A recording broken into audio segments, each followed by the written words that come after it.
He's earning his PhD in muscle metabolism. He's done incredible work in this field, published a lot of great studies on muscle protein synthesis and things like that. On today's episode of The School of Muscle, Jorn Trommelen. All right, Jorn. So kind of the first thing that I'd like to start with here is this idea of the refractory period. So if you could kind of discuss what this thing is, where it comes from, and maybe any considerations for the refractory period. Yeah, so we've known for a long time that protein stimulates muscle protein synthesis, so essentially muscle growth. So then the logical application that bodybuilders would have is, if I just eat as much protein as possible, will I grow as much as possible? And quite an early study, they more or less tested that concept. They hooked some subjects up to an infusion of amino acids, so the building blocks of protein. So their amino acid levels would be increased during the entire study period. It was 5 hours, something like that. And as soon as the infusion was hooked up, muscle protein synthesis increased, just as you would expect if you have protein in your system, so to speak. But interestingly, even though the amino acids were elevated in the subjects during the entire study, after 1 or 2 hours, muscle protein synthesis rates went down again. So even though the signal for muscle growth and the building blocks for muscle growth were present, for some reason it appeared that muscle growth was just shut off. And this period where everything that should be available for muscle growth is available, yet muscle protein synthesis is low, is called the refractory period. So a phase where it seems you're just not sensitive to the growth signal from nutrition. Now, a similar study has been done with actual protein feeding, where they gave 50 grams of protein to subjects. Again, you saw a rapid increase in muscle protein synthesis, but after 90 minutes, muscle protein synthesis went down, even though amino acids were still elevated in the subjects. So these two studies kind of popularized the idea that somehow the body gets refractory to protein, and in that phase, you can eat all the protein you want, but it's not really useful. And I think it makes a little bit of sense, because if there was no negative feedback system, then theoretically, even my mom could eat all the protein in the world and be Ronnie Coleman, because you're just eating protein all the time, stimulating muscle protein synthesis, so you should grow all the time. So it makes some sense that there is some feedback in the body that says, I don't care how much protein you're going to give me, I'm not going to grow, this is nonsense. So these were two solid studies, the first studies on this topic, but that's about it.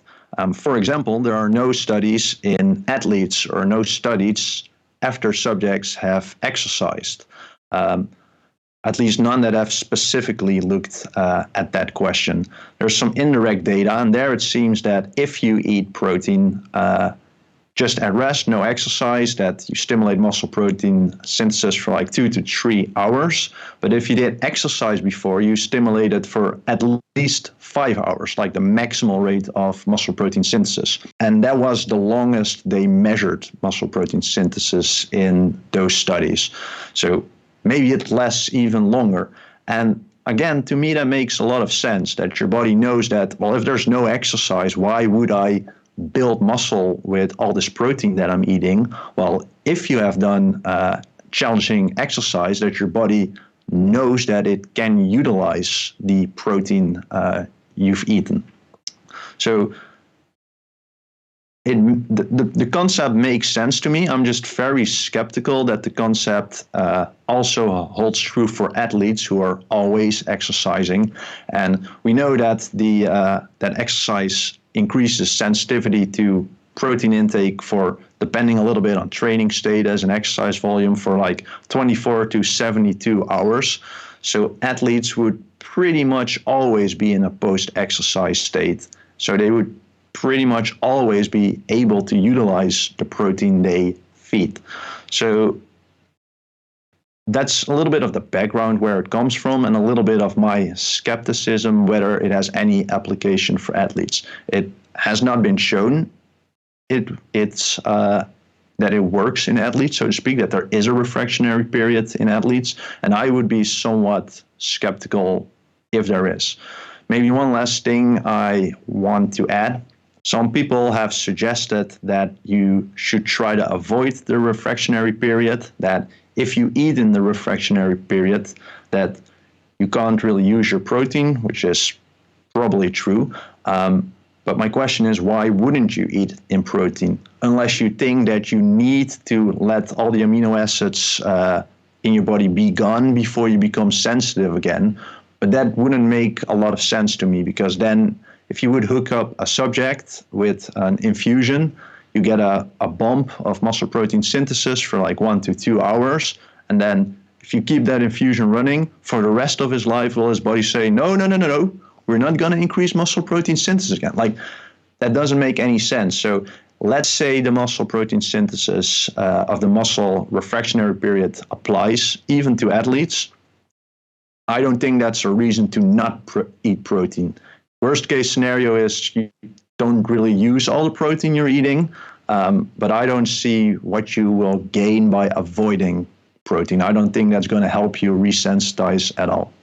Okay, gotcha. So from that, my understanding is that the refractory period probably may apply more to people that aren't lifting weights and aren't sensitive to those proteins, and it's kind of questionable whether it is applicable to athletes. And then if it is applicable, I can't say that word, I guess, to athletes, then it still doesn't really provide reason to why you wouldn't necessarily have protein in that little refractory period anyways. Does that sound about right? Yeah, exactly. I think, honestly, it can be ignored as a concept in the fitness field. Maybe if we have more research in the future, our lab might or might not be looking into it. Maybe in the future, we have some useful applications. Now it's a guessing game, and I think there's more to lose by avoiding protein than there's to gain. Yeah, I think that makes a lot of sense, because I've heard people make the argument that an example was they reached the end of the day, they've had a meal, and they've got an hour before, or they have 2 hours between that meal and bedtime, and they've got like another 30 to 40 grams of protein to hit their daily intake. And I've heard people say, no, it's not worth it to have that meal within 2 hours to hit your total daily intake. And to me, that just doesn't make a lot of sense. No, it would be very weird design, evolutionary, to have like this stopwatch in your body that says, yeah, let's use it, let's not use it. The evolutionary, even though I usually am not a big fan of like the whole evolutionary theories, the only thing that makes sense is that at some point, if you're not training your body as like, okay, we ate this much protein already today, there's really no need to build muscle because this person simply doesn't need that muscle mass. But yeah, all these theories, they sound nice, but I think people are more likely to shoot themselves in the foot. Yeah, I think that makes a lot of sense. And kind of the next thing I'd like to shift to is another theory, and that's the Leucine Threshold. And my audience is probably familiar with this. It's kind of the idea that you have to have a certain amount of protein in a meal, or a certain amount of leucine in a meal, to reach a threshold to where you get a maximal stimulus in muscle protein synthesis. And if you don't reach that threshold, then it's like you don't get anything at all. So if you could kind of explain why a threshold might not be the necessarily best way to think about this, and maybe some theory behind this, that'd be great. Yeah, so leucine is one of the amino acids, and it's the amino acid that's most potent at stimulating muscle protein synthesis. So therefore, people have tried to quantify protein needs either per day or per meal, just based on leucine. Like you need to hit 2 to 3 grams of leucine in a meal. As you mentioned, muscle protein synthesis is not an on-off switch. People tend to think that like you need this much protein, otherwise nothing is happening. But even very small amounts of protein can already stimulate muscle protein synthesis. It's just a very small stimulation. It's like with exercise, just having less daily steps already reduces muscle protein synthesis. Doing one set in the gym increases muscle protein synthesis, just not the maximal stimulation. It's the same thing with protein. It's not on off. Yes, I trained effectively or I didn't train at all. Every little bit helps. So leucine is indeed the most important amino acid. For example, animal-based proteins contain more leucine than plant-based proteins, and therefore you tend to see that animal-based proteins are more effective than plant-based proteins when the same absolute amount of protein is given. Another example is you can add a little bit of leucine to protein, and you can see that the muscle protein synthetic response goes up. So the body is very sensitive to the amount of leucine you're ingesting. However, the problem with the leucine threshold is, again, how most people use it is like, oh, it's an on-off switch. If you don't hit that leucine, nothing is happening. But as little as 5 grams of protein can already significantly increase muscle protein synthesis, which is like half a gram of leucine, depends a little bit on which protein source you have. So there's no threshold that you need to cross before something is happening. Every little bit is useful. If there's a leucine threshold, if you really like that term for whatever reason, then there's an upper limit. At some point, more protein is not going to further stimulate muscle protein synthesis. Of course, just as we talked about before, otherwise everyone would be Ronnie Coleman. You just eat more protein. So if you want to use a leucine threshold, there's probably an upper limit of how much you can ingest and stimulate muscle protein synthesis, and that appears to be about 3 to 4 grams. So how much protein is that depends on the protein source. For whey protein, that's about 40 grams. If you have a plant-based protein, you probably need a little bit more protein to hit that 3 to 4 grams. But again, smaller amounts are already useful. Now, do you need that 2, 3, or even 4 grams of leucine for maximal muscle protein synthesis? You don't even need that leucine. There are some studies where they give protein, all the amino acids are in there except leucine, just a tiny bit of leucine, and you still saw a very robust increase in muscle protein synthesis. So even though leucine is the most important one, it's not absolutely essential that you hit that 3 to 4 grams. However, you would need a lot more total protein if the leucine content is low. This ties in a little bit to the concept of limiting amino acids. So that's a concept that if you want to build a house, you need bricks, you need a window, you need a door. For example, if you don't have the door, you can build a nice house, but without the door, anyone can walk in, steal your stuff, do whatever. So your house is just not functional. It's a little bit the same with building muscle. If you miss one of the amino acids, you just can't build muscle. You need them all. So focusing too much on leucine is not ideal, because you just need all the essential amino acids. That's why they're called essential amino acids. But leucine is a good marker to compare the quality of protein. So if you want to have some impression what's better, is it chicken or soy protein or some yogurt, looking at how much leucine in there is a pretty good indication of how well it's going to stimulate muscle protein synthesis, but it's not the only thing. Okay, I think that makes a lot of sense. So it kind of works more so on a spectrum to where not on or off, but even a small dose will cause a stimulation. And do you think that if someone, I know there's a little bit of research on like drip feeding like protein throughout the day versus having like boluses. Do you think that practically say somebody just didn't have much of an appetite and sipped on a protein shake over the course of like 30 minutes or 45 minutes, do you think they might get better results if they kind of had that more so in a bolus rather than drip feeding it? Yeah, so that's an interesting question. There are some studies that suggest that bolus feeding is better. So the signal for muscle protein synthesis is not just the total amount of amino acids that are coming into your body, it's also the pattern of how they come into your body. So if they all come at the same time with a fast digesting protein such as whey, your body sees like, oh, we get this rush of amino acids, especially leucine coming in. Let's jack up that muscle protein synthesis. So there are some studies who suggest that the pattern might matter. However, just very recently, I think we did a very well controlled study that makes me a bit skeptical. So we had subjects, we had them at our metabolic ward. They were all staying in bed, so all activity was controlled. They weren't eating for a week because we gave them a nasal gastric tube to which we feed them protein directly into their stomach.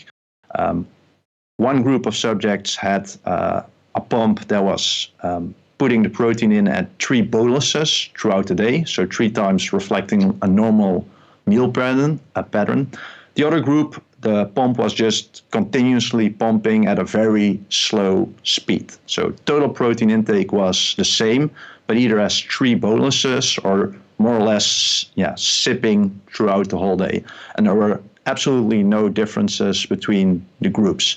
So everything was very well, both exercise and the protein were very well controlled in that study. It was not a short-term study where you look at muscle protein synthesis over a couple of hours. We measured muscle protein synthesis over the whole week and muscle mass loss over the whole week. It was muscle mass loss because when you put people in a bed, they lose muscle mass very rapidly because they don't use any muscle. So we have both the MPS data, the muscle protein synthesis, and the muscle mass data showed no differences between the groups. So I don't really think protein frequency or how you distribute it matters all that much. I'm not saying it doesn't matter at all, because as soon as you say that, people are going to do extreme things, and then they say, oh, so I can have everything in one meal. This study, for example, it wasn't in athletes. They compared 3 meals versus continuous. Maybe it's different when you have 1 meal versus continuous. So please, people, don't now say like, oh, protein frequency doesn't matter at all. I just think if protein intake is high enough and you don't do something super extreme, I don't expect a whole lot of differences how you get that protein.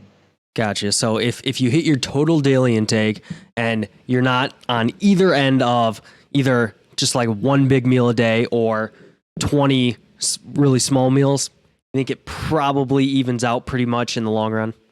Yeah, exactly. So the total protein intake, it's like everyone's favorite fitness meme. They always, you have training volume is the most important determinant of muscle mass. That's on the training side. And then when nutrition is total protein intake, those things are very accurate as long as you don't make, I'm going to call them stupid extremes. So if you take an incomplete protein, then it no longer holds true. For example, if you have all your protein on Monday for the whole week, it probably doesn't hold true. So yes, total daily protein intake is the most important, and don't try to screw it up by doing extreme things.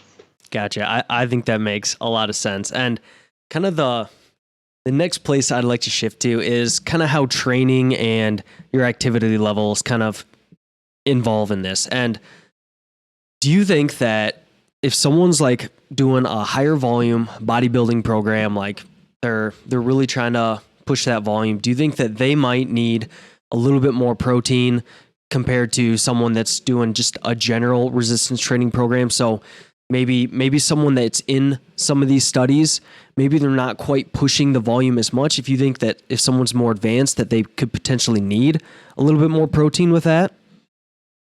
Yeah, that's an interesting question, and you would expect more research to have been done on that, but not that much, honestly.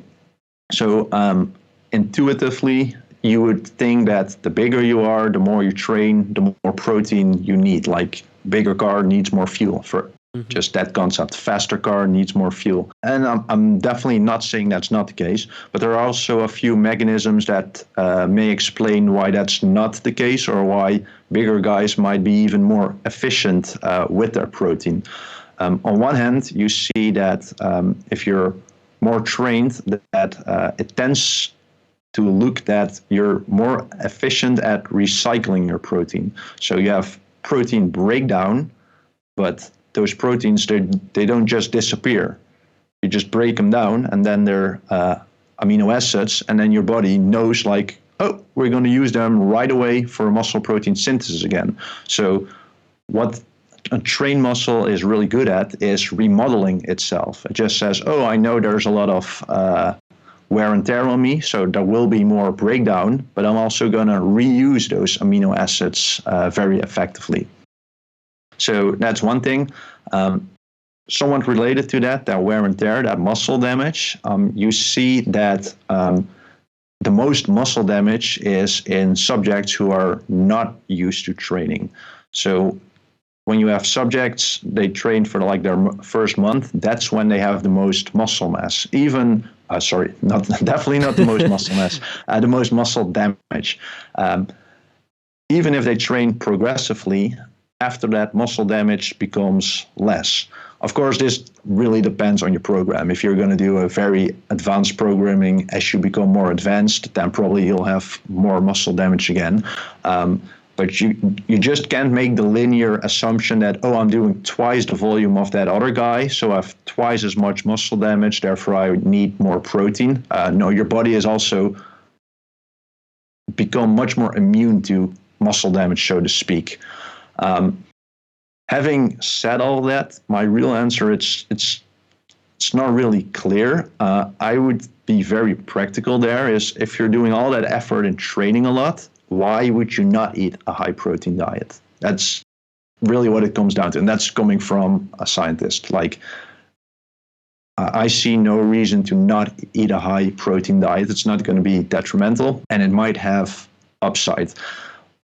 There is more clear evidence that that a high protein diet is useful in people who train versus people who don't train. Like, a high protein diet doesn't do that much in people who don't train.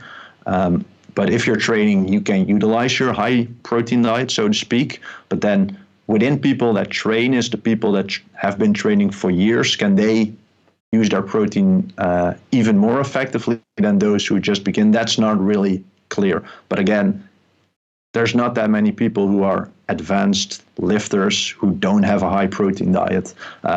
Also, just having a high training volume probably means you have a higher energy intake, which probably means that you have a higher protein diet. So, for example, we did a study in Dutch elite athletes from all kinds of sport disciplines. It wasn't really strength training, although we have some CrossFitters, although real strength trainees would be offended if you call those strength athletes. But in all sports, doesn't matter what sport it was very clear that energy intake and protein intake are very strongly related. And all athletes had higher energy intake than the general population, and therefore all of them had a high protein diet. And that was even true in the endurance and the team sport athletes who are not even focused on protein. Just because they have a higher training volume, they tend to get a lot of protein. So it's in practice, I think this is not really an issue. I think that almost all lifters who do high volume will have a high protein diet. Right. I think that makes sense. So essentially, the more advanced athlete, they might be a little bit more efficient at kind of using the protein they're eating, or using the protein that they're already breaking down, and they might not need it, but being that they're an advanced athlete, they're probably already probably having a pretty high protein diet. So in practice, they might not have to worry about it a whole lot. Yep, correct. Cool. And then you touched on protein breakdown there. So protein breakdown, it's actually a part of a pretty important process, isn't it? Like, don't we need some protein turnover and some protein breakdown?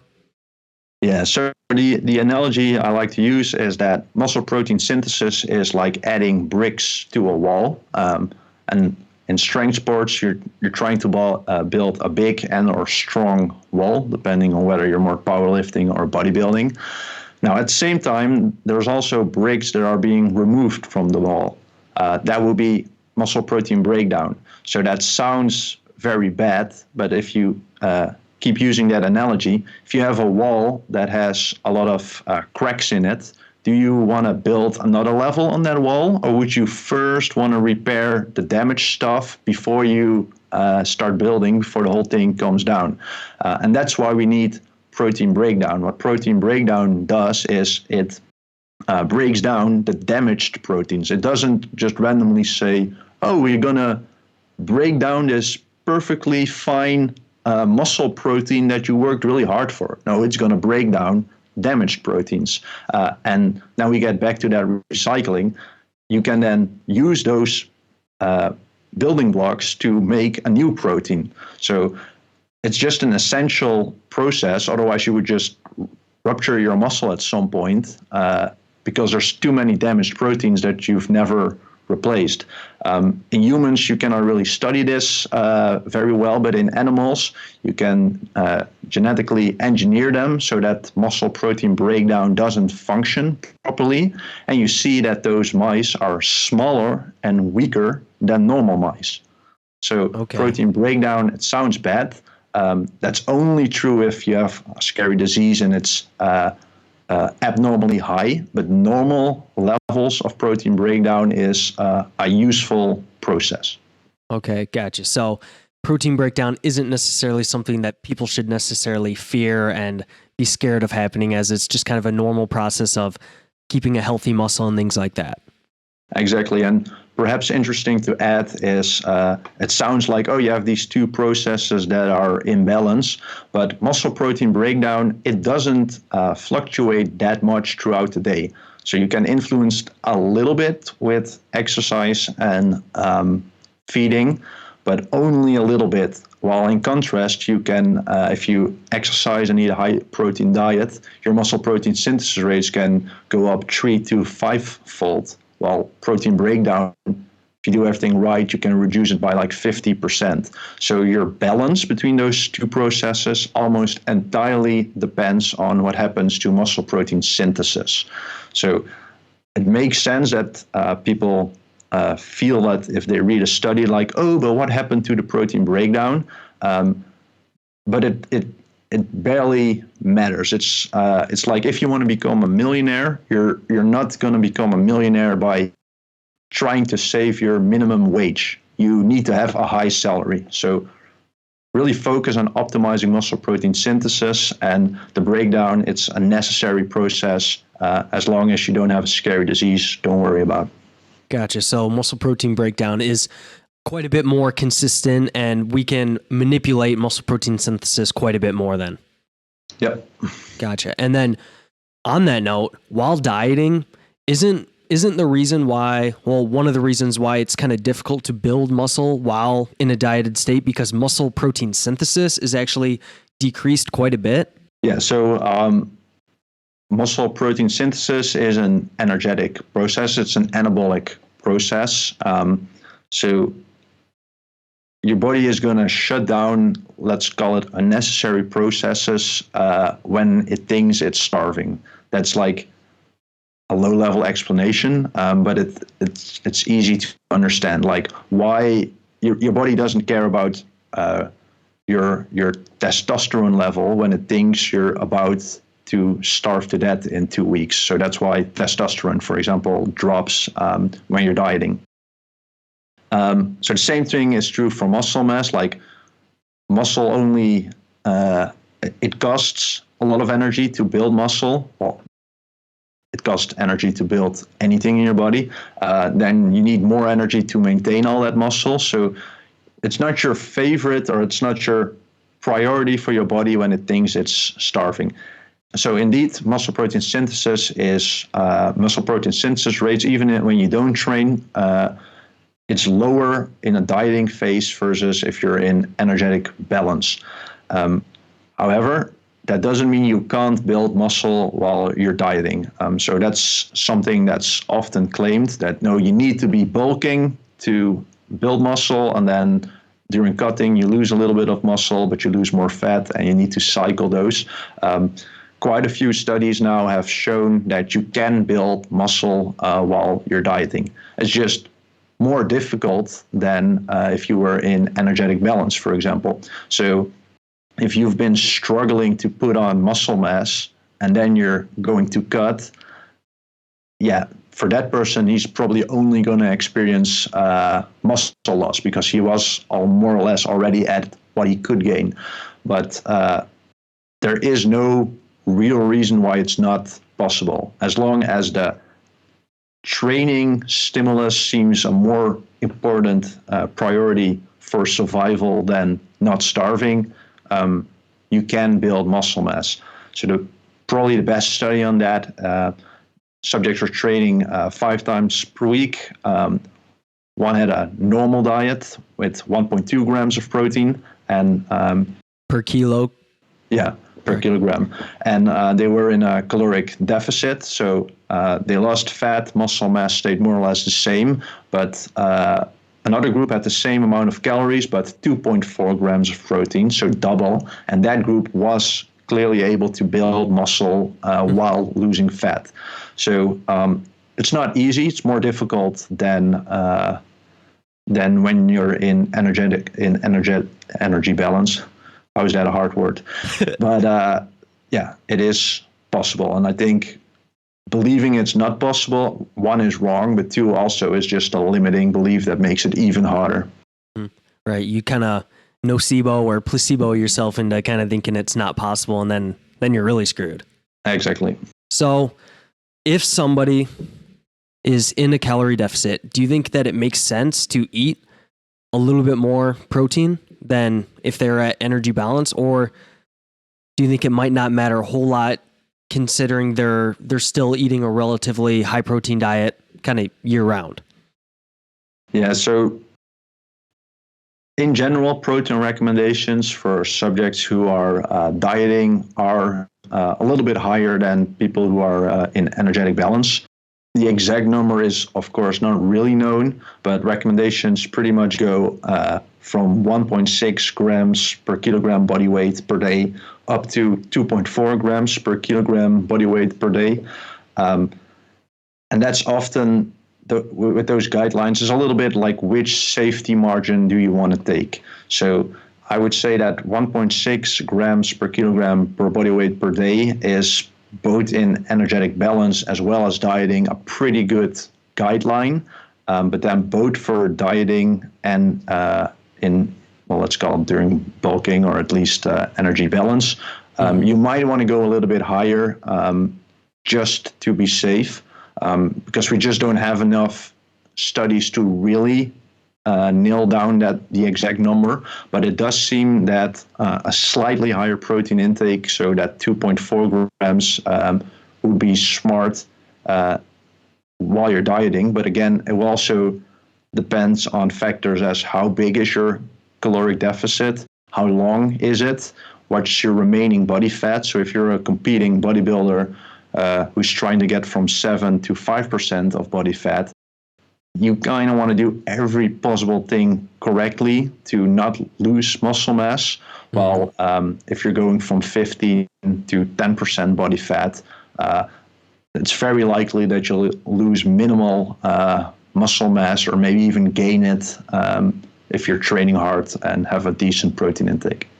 Okay. I think that makes a lot of sense. And it definitely seems a little bit more intuitive to increase your protein intake a little bit if muscle protein synthesis rates are a little bit lower. But then again, what's intuitive doesn't always pan out to be what kind of seems to be correct with science. So what's a little bit tricky there is, so muscle protein synthesis rates are lower, but also the response to protein is also lower, in the sense that you become less sensitive to it.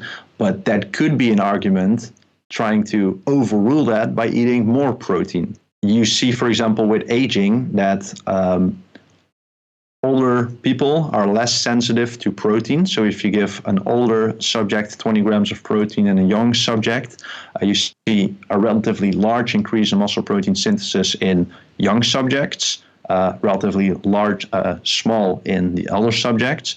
But you can give the older person more protein to reach the level of the young subject, while if you increase protein in the young, it just plateaus there. So it seems that elderly need more protein to get the same response as young subjects. So there, the strategy is, okay, they're less sensitive, just give them more to overcome that effect.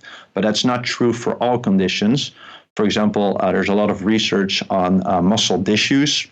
So, for example, that's a study, like I mentioned, where people are on a bed for a week, or a leg is casted, so it can be moved. That results in rapid muscle loss. Then you also see that muscle protein synthesis rates in a fasted state are lower. But even when you try to overcome that by giving them more and more and more protein, it doesn't work there. So it differs per condition. Some conditions, like aging, you can overcome the resistance to protein by giving them more. Other conditions you can't. It's not really known how that's for dieting, whether that's a situation where you can overcome the resistance to protein by giving it more. My gut feeling is yes, you can. Also, just practically, obviously the muscle protein synthesis stuff is important, but protein is also a very satiating nutrient, for example, typically in foods with high nutrient density. So in general, you want to eat those foods anyway while dieting. Okay, cool. So there's different levels of where some people might be a little bit less sensitive and can overcome it, where some people, they may not, but we don't quite know whether dieting, there's one or the other, but your hunch is that a little bit higher protein might help us overcome that a little bit? Yeah, exactly. Cool. And there's been some more recent literature on like pretty dang high protein diets, like out of Dr. Antonio's lab. And I'm sure you're probably familiar with these. And I'd be curious to what you think about some of these like quite high protein intakes of somewhere around like 3.5 to 4 grams per kilo. Yeah, so in his studies, he doesn't really find a benefit for muscle mass, but in at least some of his studies, it does seem there's a benefit for body fat, that subjects lose a little bit of body fat on these high protein diets. So purely from gaining muscle, better recovery, I don't expect a whole lot from it. That doesn't mean that for body composition, it's not necessarily a good idea. However, those diets are so extreme that I'm wondering how well the subjects actually adhere to it. I'm wondering if there's not just a few subjects who are like, I'm not going to drink protein shake number 6 a day. And that is one of the reasons, like, I've interacted so much with subjects, like they kind of want to do the right thing, but they kind of don't want to do the thing. So they tell you they do the thing. So I'm wondering if those results are real. I hope they are, because I love protein. But ideally, I would like to see subjects locked up in a metabolic ward and then see what happens if they're put on such diets, whether it's truly a protein effect or it's just that their total energy intake is lower because they just can't handle all that protein. Because with those protein intakes, it's difficult to get it from normal food because the other nutrients have to be low. So you kind of have to take protein shakes, and multiple protein shakes per day is not fun for everyone. Let's put it like that. So I wonder what the real compliance to that is. I think it's very interesting. I think there's little downside to high protein intakes, assuming that the other macronutrients and the micronutrients are in check. So if you're let's call it your caloric budget can afford a very high protein intake, I think there's only upside trying to experiment with it.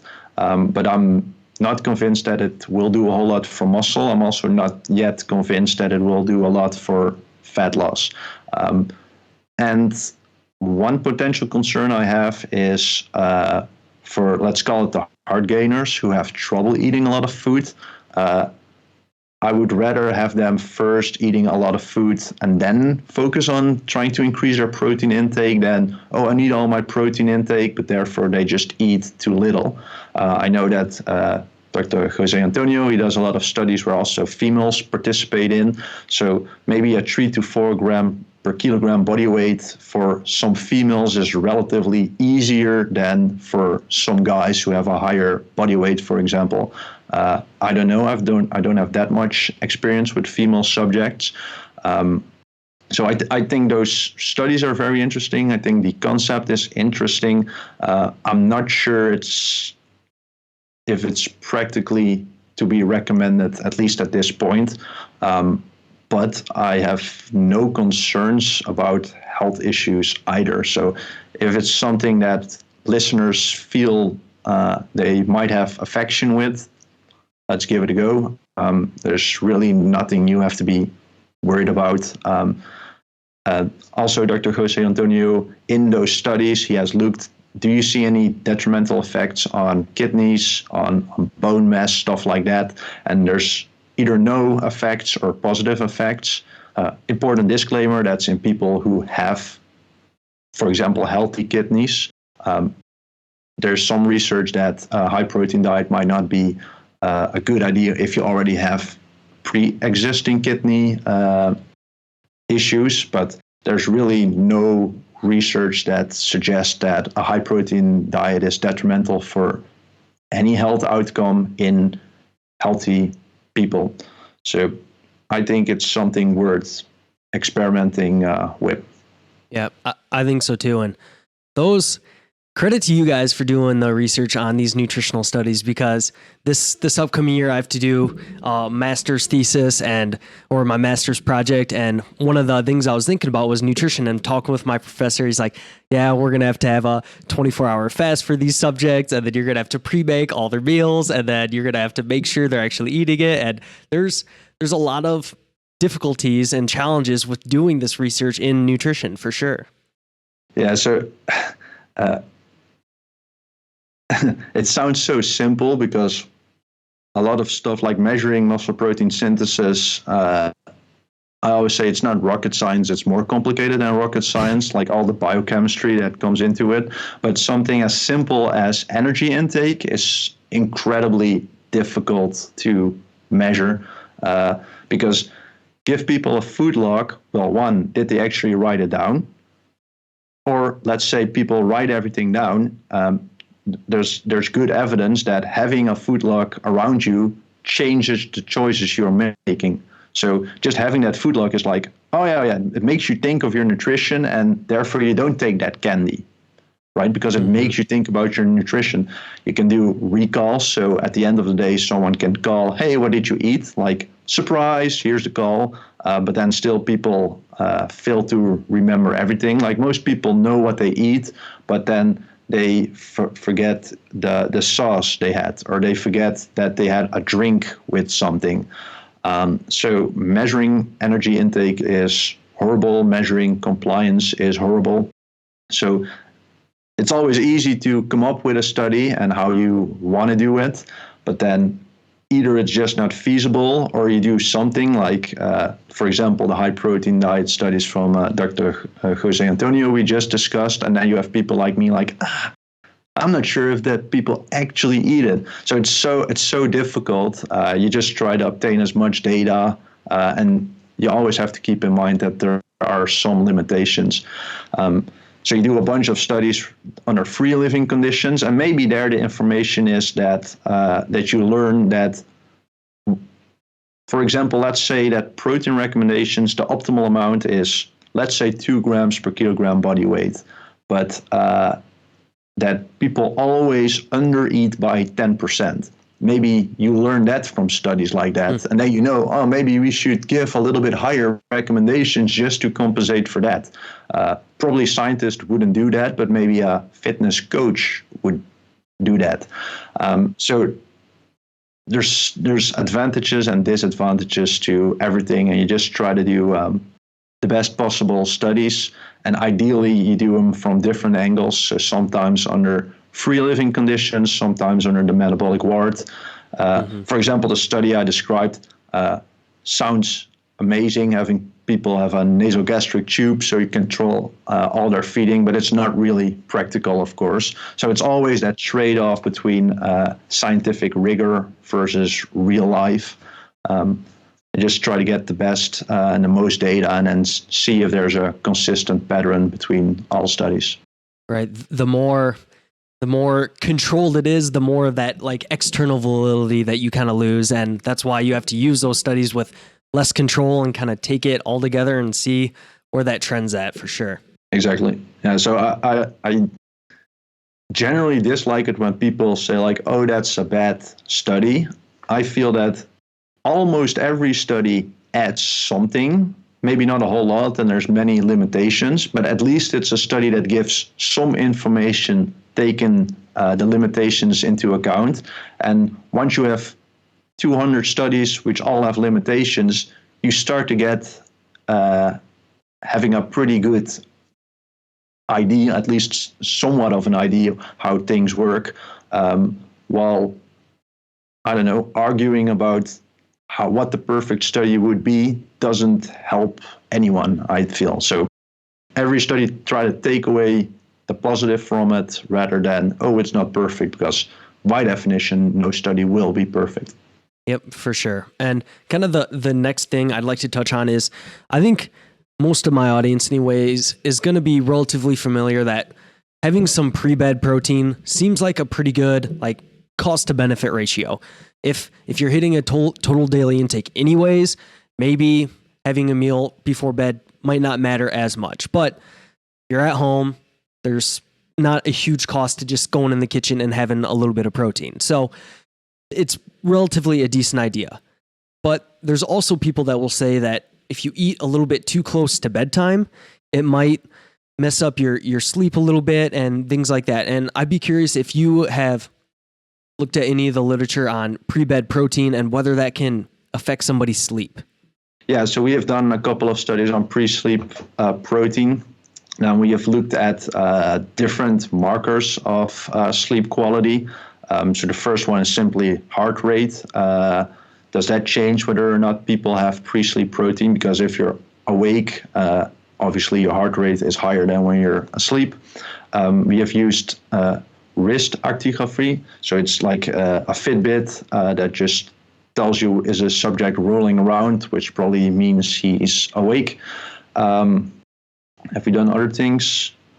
Well, so we've done some studies where we measured overnight muscle protein synthesis when we gave subjects pre-sleep protein. But in order to measure muscle protein synthesis, we have to take blood draws. Is one of the things you need to measure muscle protein synthesis. So subjects were asleep, and then at various times during the night, we have to sneak into their room, take a blood draw without waking them up, because otherwise it's not an overnight, well, it's still overnight, but it's not a sleep study anymore. So that was always challenging. So from that, we have a reasonable idea, like how did subjects sleep? And we've now done over 100 subjects in our pre-sleep studies. So I feel we have a reasonable idea, but we have just never seen on any of those outcomes adverse effects on sleep quality. To be fair, none of those are the gold standard of sleep quality.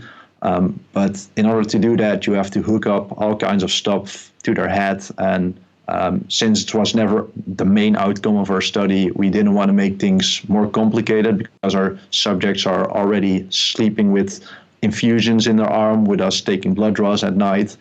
But at least all our research seemed to suggest there's no detrimental effects of pre-sleep protein on either sleep quality or sleep duration. I feel if there's a detrimental effect, the most likely mechanism for that is if you're having a protein shake with a lot of water, that maybe you have to go to the toilet, and that wakes you up. I would be surprised if pre-sleep protein had practically significant detrimental effects on sleep quality. Okay, cool. In my head, I'm just imagining you guys sneaking into the room and try to. So you did a blood draw without them waking up at all? How does that even work? So we don't use a needle while they're asleep, and then they wake up and they see like, who's this guy pinching me? That's what I'm imagining right now. So you can place a catheter. So what you do is you use a needle to puncture their vein while they're still awake. Then you place a catheter. It's like, I always call it a beer tap, which you can just turn and then the blood comes out. And then on that, there's an extension, like a little, let's call it a hollow rope, which is hanging besides their bed. So we're sneaking into the room, and then they are somewhere in their bed, and we don't even have to touch their body because it's just that extension cord that we can turn, and then blood comes out. Okay, so it's not like you're actually going up to their arm and taking a needle and doing a blood draw then. No, luckily not, because that would just, ruin the study. But there is the fun part when we wake them up in the morning. It's like, good morning, how are you? Good. Okay, it's time for a muscle biopsy, because that's another thing that's needed for muscle protein synthesis. Muscle biopsies sound much scarier than it is, so it's not that bad. But it's still probably not the first word you want to hear when you just wake up. Right, for sure. Well, that's really interesting there. And what is there anything that you're like really excited about right now in kind of the science realm with research? And it doesn't necessarily have to be around muscle protein synthesis, but kind of in your realm, is there anything that you're really excited about? It's definitely muscle protein synthesis is the only thing that's really important. Now, so we have done a lot of research on muscle protein synthesis, and if I'm really honest, I feel that we've nailed down most things enough that I don't think that in 5 years I win a Nobel Prize because I discovered a new type of protein that's 6 times more effective. So from here on, it's going to be marginal gains, just to be honest. So now no one's ever going to follow me or any other scientist again. No. However, as techniques are developing, we're now starting to be able to measure not muscle protein synthesis, but protein synthesis in other tissues. For example, last year we measured protein synthesis in the brain for the first time. But a tissue I would be very interested in is collagen protein synthesis, and see if with certain type of protein or with certain training programs you can make tendons bigger or stronger, or recover from injury faster, for example. Because I feel that we've maximized things on the muscle end, but maybe there's other tissues. Well, we barely know anything about the other tissues. So if the next 20 years we can optimize things in tendons, maybe we can reduce just overuse injuries dramatically, and that will allow people to gain a lot more muscle mass, prevent injuries, just allow them to train harder, stuff like that. So I would be interested to see how do other tissues respond to protein and exercise, and maybe other tissues, they don't necessarily need protein. Maybe they need some micronutrients, for example. Or for collagen, actual collagen protein, like collagen protein powder, is pretty bad for muscle because just the composition is not what you need. So if you get back to that analogy of a house, it's like it's only bricks, but there's no doors, no rooms. So you're never going to build a muscle with it. But maybe to have healthy tendons, you need collagen protein, for example. What does a brain even need? I don't know. So maybe in a couple of years, we have you need whey protein or steak in these amounts for your muscle, and then at every meal try to get 5 grams of collagen for your tendons and maybe this for your brain. Maybe that's the direction where we're going. Because again, I don't think you need, maybe we'll dial down a little bit more. Maybe in a few years I can say very specifically, no, you need 1.8 grams in energy balance, 2.1 in a deficit, but that's incremental gains there. But I feel in all those other tissues, bone protein synthesis, stuff like that, there's a lot to be gained, I think. Yeah, that's definitely really cool. Yeah, I totally agree that there's going to be diminishing returns to where I feel like there's not going to be a ton in the next 5 years that are really going to change our practice in protein to where it's going to be real practical, huge changes. And some of that collagen protein and stuff like that's really interesting. I'm also interested in how different nutrients affect the muscle protein synthesis response, because we're seeing some stuff on whole eggs versus egg whites and stuff like that. I mean, I'm sure we could have gone on about that in this podcast today and stuff like that, but we'll let that slide. And kind of when this research starts coming out, when you start doing some more of this amazing research, where can people find you online and get all that good stuff? The best way to find me is just to Google for nutrition tactics. You can Google my name, Jorn Trommelen, but no one's going to remember that. So just go for the nutrition tactics on most platforms.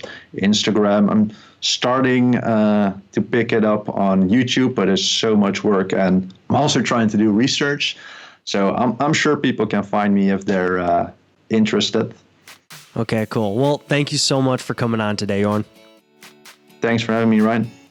Thank you so much for listening to this episode of The School of Muscle. Make sure to go check out Jorn's stuff. Check out my stuff at ryanjsolomon.com. Screenshot it, put it on your story, and I'll see you in that next one.